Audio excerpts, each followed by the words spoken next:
បាទសួស្តីអ្នកទាំងអស់គ្នាជួបគ្នាម្ដងទៀតហើយនៅtimer delay បាទអញ្ចឹងដោយខ្ញុំសន្យានេះខ្ញុំជ្រើសរើសយក timer delay ប្រភេទ timer digital បាទនេះគឺប្រភេទ timer digital ហើយកាលពីវីដេអូខ្ញុំធ្វើ timer ប្រភេទ analog បាទនេះប្រភេទនេះ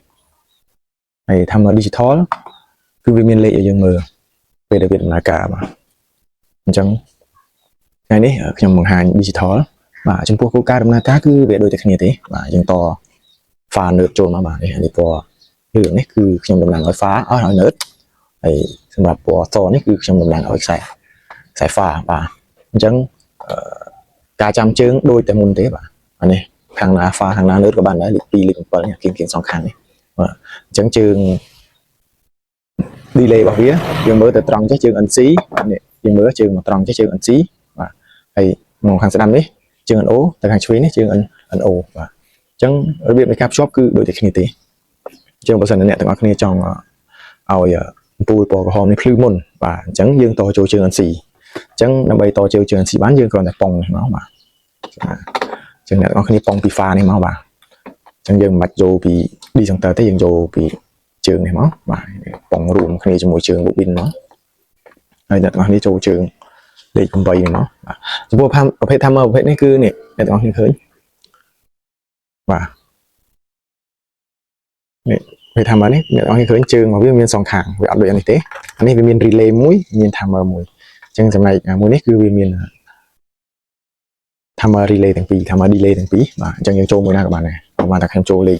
1ចូលជាងអានេះបាទចាឥឡូវខ្ញុំចូលគៀងអានេះទៅបាទហើយបន្តមកទៀតខ្ញុំយកពូលពណ៌ក្រហមនេះមានពូលពណ៌ក្រហមអញ្ចឹងខ្ញុំចូលលេខត្រង់នេះមកបាទចូល NC នេះមកហើយពូលពណ៌បៃតងខ្ញុំចូលជើង NO បាទចូលជើង NO នេះ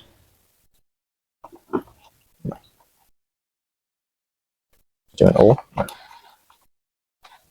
ញ្ចឹងការភ្ជាប់របស់យើង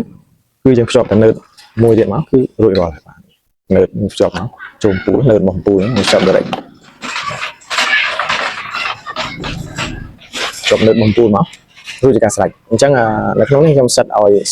9 វិនាទី.09ដាច់អញ្ចឹងខ្ញុំកាច់ឡើងមកបាទនេះគឺភ្លឺអំពូលពណ៌ក្រហមមុនហើយលេវាកំពុងតែ count វាកំពុងតែរាប់បាទអញ្ចឹងដល់9 វិនាទីវានឹងរលត់ភ្លើងក្រហមវាភ្លឺភ្លើងពណ៌បៃតងបាទនេះអ្នកនរគេឃើញបាទអញ្ចឹងគោលការណ៍ដំណើរការនៃ timer delay ប្រភេទពួក digital នេះគឺវាដូចតែគ្នានឹង timer delay ប្រភេទ analog នេះដែរបាទអញ្ចឹងវាអត់មានអីខុសគ្នាទេបាទអញ្ចឹងវាខុសគ្នាត្រង់មួយនេះវាមានជើង timer ដល់ទៅសងខាងបាទដល់ទៅ2នេះ timer ប្រភេទនេះវាជើងមានជើងដល់ទៅសងខាងចំណែកមួយនេះមានតែមួយខាងទេខាងស្ដាំគឺខាងលេខ8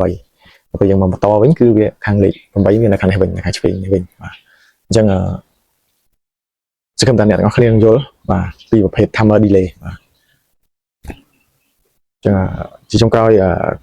កុំភ្លេចជួយ like ជួយ share បាទជួយ subscribe ជួយចុចរូបកណ្ដឹងនៅ channel របស់ខ្ញុំម្នាក់មួយផងបាទដើម្បីអ្នកទាំងអស់គ្នាទទួលបានវីដេអូថ្មីបាទផ្លែពីខ្ញុំបាទហើយមួយទៀតបើសិនជាអ្នកទាំងអស់គ្នាអត់យល់ត្រង់ចំណុចណាកុំភ្លេច comment ចូលបានបាទអរគុណច្រើនខ្ញុំនឹងធ្វើការបកស្រាយជូនហើយបន្តមកទៀតខ្ញុំនឹងធ្វើនៅវីដេអូបន្ទាប់អំពីរបៀបនៃការប្រើប្រាស់ timer ទូចនេះបាទ timer ទូចនេះគឺវាអាចវាដូចគ្នានឹង timer នេះហើយក៏វាខុសគ្នាពី timer នេះដែរវាខុសគ្នាចឹងវាមាន2-3 option របស់វាបាទអានេះប្រភេទ timer ទូចនេះវាស្រួលប្រើហើយវាចំណេញ space ទូបាទចំណែកឯតម្លៃក៏វាផាកផាយគ្នាដែរបាទវាអាចតម្លៃធូរថ្លៃជាងអាធំនេះហើយក៏វាប្រើប្រាស់មុខងារបានច្រើនជាងអាធំនេះដែរបាទអញ្ចឹងវីដេអូខ្ញុំមានតែប៉ុណ្្នឹងទេបាទអរគុណច្រើនសម្រាប់ការតាមដានវីដេអូជួបគ្នានៅវីដេអូក្រោយពី timer ទូចៗនេះ